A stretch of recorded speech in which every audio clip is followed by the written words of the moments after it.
भी करते हैं ना तो भारत माता की जय सिखाते हैं पहले।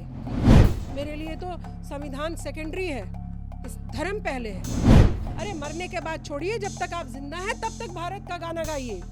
मरने के बाद किसने देखा है क्या होगा। जो भी मुसलमान गलत काम करता है कस दीजिए मुश्के।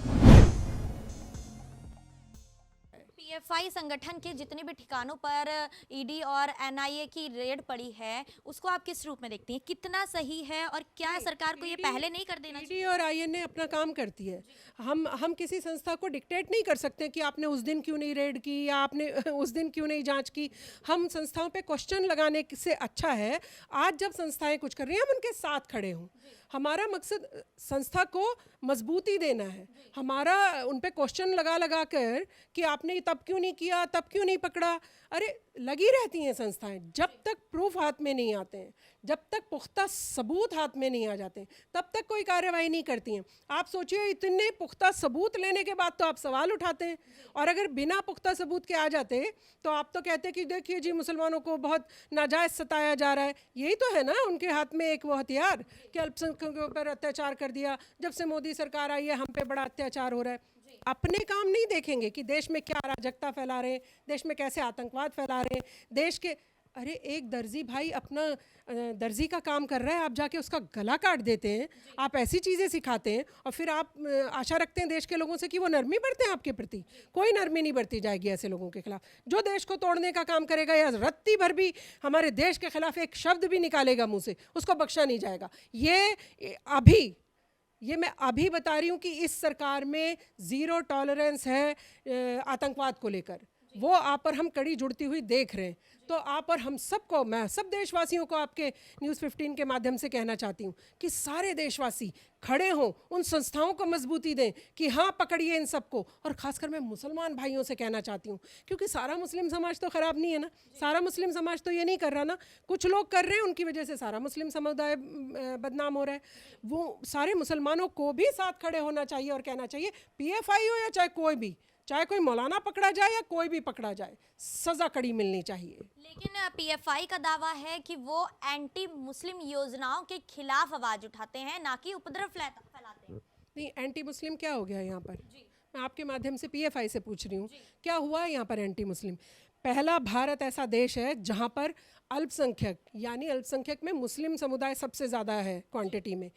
अल्पसंख्यक समुदाय चौड़ा होकर चलता है यहाँ पर शान से ऐसे। और आप पर हम सड़कों पर नमाज, आप पर हम जो मर्जी किया करते हैं और फिर भी नहीं डरते हैं। पूरे दिन टीवी डिबेट्स में वो मुल्ला दाढ़ी लगाकर, वो जो असली मौलाना भी नहीं है, वो नकली मुल्ला, वहाँ दाढ़ी टोपी लगाकर बैठ के मुल्ला बताकर प्रधानमंत्री को गाली बक लेते हैं। इससे ज़्यादा आपको किसी देश में क्या स्वतंत्रता मिलेगी भाई? आपने देखा है किसी और देश में जाके ज़रा आप राजा बादशाह के खिलाफ कुछ एक शब्द निकाल के दिखाइए, गर्दन काट देंगे वहाँ के लोग। मैं मुस्लिम कंट्रीज़ की बात बता रही हूँ आपको। भारत में तो आप चौड़े होके गृह मंत्री को गाली बकते हैं दिन भर, क्या क्या नहीं कह देते। आपने हमारे ज्ञानवापी मामले में शिवलिंग पर इतनी अभद्र अभद्र टिप्पणियाँ की हैं। हिंदू भाई लेकिन चाकू लेकर नहीं गया किसी के पीछे। हिंदू भाइयों में इतना पेशेंस है, उनके पेशेंस को आप ख़त्म करते जा रहे हैं। ये जो आप और हम हिंदू भाइयों का थोड़ा गुस्सा सोशल मीडिया पर देखते हैं, ये सिर्फ उसी का कारण है। हिंदू थोड़ा जागरूक हुआ है, वो अपनी आवाज़ थोड़ी बुलंद करने लगा है। आप चाहते हैं कि भारत में रहूं, भारत की रोटी खाऊं, भारत को ही तोड़ूं, भारत में ही दहशत फैलाऊं, भारत को ही सारी चीज़ें आतंकवाद फैलाऊं और फिर मेरे पीछे पीछे लोग आरती उतारते घूमें। ऐसा तो पॉसिबल नहीं है भारत में। भारत के लोग बहुत जागरूक हो गए हैं अब। आतंकवाद के खिलाफ आवाज़ उठाई जा रही है, पीएफआई पर जिस तरीके से हमले किए जा रहे हैं और रेड पड़वाई जा रही है, तो कहीं ना कहीं इसे धार्मिक तौर पर देखा जा रहा है और ये मुस्लिम समाज को इससे जोड़ा जा रहा है। वहीं मुस्लिम समाज का कहना है कि ऐसे ही राष्ट्रीय स्वयंसेवक संघ भी है, उसमें भी जो राष्ट्रीय है वहाँ पर राष्ट्रीय कुछ भी नहीं है। उनका कहना ये है वहाँ पर भी केवल एक ही धर्म को देखा जाता है, उसी तरीके से पीएफआई भी एक ही धर्म को देख रहा है। अच्छा मुझे एक बात बताइए, आरएसएस के कहीं पर ऐसे मसौदे निकले? आरएसएस के कार्यालयों से कहीं कुछ मसौदा निकला है? और आरएसएस ने हज़ारों स्कूल खोले, बच्चों को पढ़ाने का काम किया है और वो देश के लिए सिखाते हैं। वो यूं भी करते हैं ना तो भारत माता की जय सिखाते हैं पहले। आप क्या सिखाते हो? हम सिर्फ मुसलमान हैं, हम सिर्फ मुसलमान हैं, हम सिर्फ मुसलमान हैं। भारतीय नहीं कहते हो आप, और जब आप अपने वो सो कॉल्ड जो मदरसे लेकर बैठे हो इतने सारे, उन मदरसों में भी जो पढ़ाई कराते हो सिर्फ अरबी ही पढ़ेगा बच्चा। हाँ, सिर्फ कहीं कहीं इंग्लिश पढ़ गया तो कहीं आगे ना बढ़ जाए, कहीं इंग्लिश पढ़ गया तो देश की मुख्यधारा से ना जुड़ जाए। इनको हमारी वोट बैंक रहना है। ये सारी ज़िंदगी कब हमें वोट देंगे? जब हम इनके दिमाग में सिर्फ ये भर के रखेंगे आप मुसलमान हो, सिर्फ मुसलमान। अभी मैं कल एक चैनल की डिबेट में थी तो एक मौलाना ने बोला मेरे लिए तो संविधान सेकेंडरी है, इस धर्म पहले है। आप सोच कर देखिए, जो नेशनल टेलीविज़न पर बैठकर ये बोल रहा है और जो नेशनल टेलीविज़न पर बैठकर ये बोलते हैं कि हम नहीं खड़े होंगे वंदे मातरम या राष्ट्रगीत के लिए, तो सोच कर देखिए उनकी मंशा क्या होगी। फिर कोई आप पर ज़रा सा क्वेश्चन लगाता है कि अरे आप भारतीय नहीं हैं क्या, तो आप कहते हो मेरे को तो हर्ट कर दिया, मेरे को तो आपने ये कह दिया, मैं तो भारतीय हूँ, मैं तो इसी ज़मीन में जाता हूँ, मेरे को तो कब्र में भी यहीं ज़मीन में दफनाया जाता है। अरे मरने के बाद छोड़िए, जब तक आप जिंदा हैं तब तक भारत का गाना गाइए। मरने के बाद किसने देखा है क्या होगा? जिंदा रहते हुए लगाइए भारत माता की जय, जिंदा रहते हुए कहिए वंदे मातरम, जिंदा रहते हुए कहिए कि हाँ जो भी मुसलमान गलत काम करता है कस दीजिए मुश्कें। और आपने पीएफआई पर ये नहीं देखा जिन्होंने उसके खिलाफ जो बंद का आह्वान किया, उसमें कितनी हिंसा कर रहे हैं ये लोग?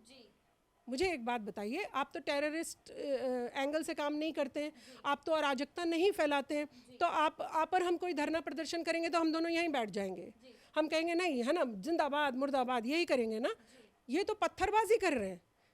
आप मस्जिद से भी बाहर निकलते हैं तो पत्थरबाजी करते हैं, फिर आप कहते हैं कि हमसे सवाल क्यों कर लिया। अरे आप आतंक फैलाएंगे तो आपसे सवाल नहीं करेगी जनता, और देश के कानून आपसे कुछ पूछेगा नहीं, आपके पोस्टर भी नहीं लगाएंगे। योगी जी तो पोस्टर लगाते रहेंगे।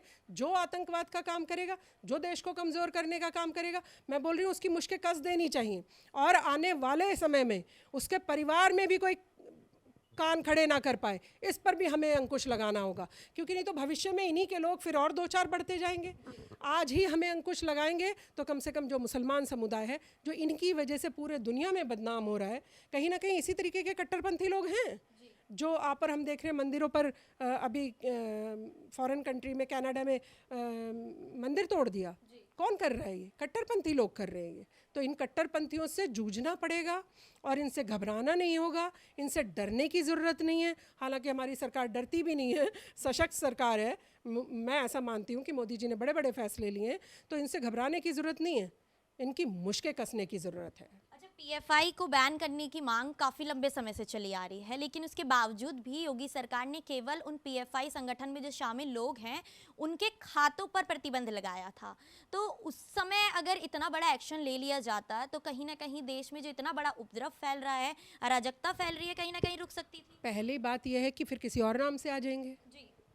तो पीएफआई के खिलाफ पूरे सबूत कानून के पास जब आप जाते हैं ना, तो जो हमारा माननीय न्यायालय है वो ये नहीं देखता कि इसने क्या किया, हमें सबूत पेश करने पड़ते हैं, इसने ये किया, फिर वो उसके माध्यम से सज़ा सुनाता है।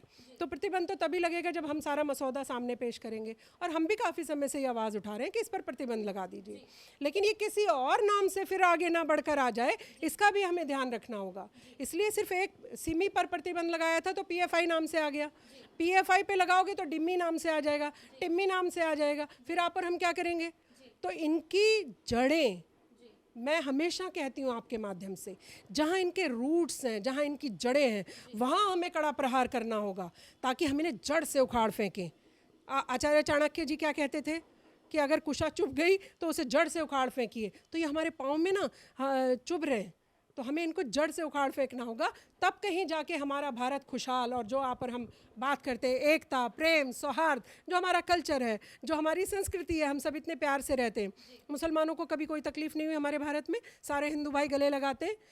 हिंदू भाई उन मुसलमानों से नाराज़ नहीं हैं जो देश के लिए जीते हैं, हिंदू भाई उन आतंकियों से नाराज़ हैं जो देश में अराजकता फैलाते हैं, उन मुसलमानों से नाराज़ हैं जो पीएफआई के साथ काम करके देश को कमज़ोर करने का काम करते हैं, और उन ऐसे मुसलमानों से हम जैसे मुसलमान भी नाराज़ हैं। बस ये कारण है। देश में जब तक राजनीति चलती रहेगी तो क्या इस तरीके के जो संगठन बने हुए हैं जो आतंकवाद फैला रहे हैं, क्या उनका जड़ से खात्मा हो पाएगा? बिल्कुल हो पाएगा। इच्छा शक्ति थोड़ी कमज़ोर थी पहले, सिर्फ वोट बैंक के लिए। अब मैं देखती हूँ कि वोट के लिए इतना काम नहीं होता जितना देश के लिए काम होता है। और ये मैं बिल्कुल निष्पक्ष होकर बोल रही हूँ। वो कहते हैं ना, भगवान को हाजिर नाजिर जानकर मैं बोल रही हूँ कि अभी जो काम हो रहा है, अगर वोट बैंक लेने के लिए हो रहा होता ना, तो हमें भी कुछ ना कुछ लॉलीपॉप पकड़ाया जाता कि मुसलमानों चूसते रहो लॉलीपॉप और बेवकूफ़ बने बैठे कुछ भी करते रहो, हम तो कुछ नहीं कहेंगे। अब आप देख रही हैं, हर सिर्फ मुस्लिम पर ही नहीं, हिंदू भाई भी अगर कुछ गड़बड़ कर रहा है कहीं, उस पर भी उतना ही कड़ा प्रहार होता है, लेकिन मुसलमानों को वो दिखाई नहीं देता, क्योंकि वो न्यूज़ देखना ही नहीं चाहते हैं। वो सिर्फ ये, क्योंकि विपक्षी क्या दिखाते हैं उन्हें, देखो मेरे को तो हिजाब पे ये कह दिया, देखो मुसलमानों पे तो अत्याचार कर दिया, देखो पीएफआई तो गरीबों के लिए काम करती थी।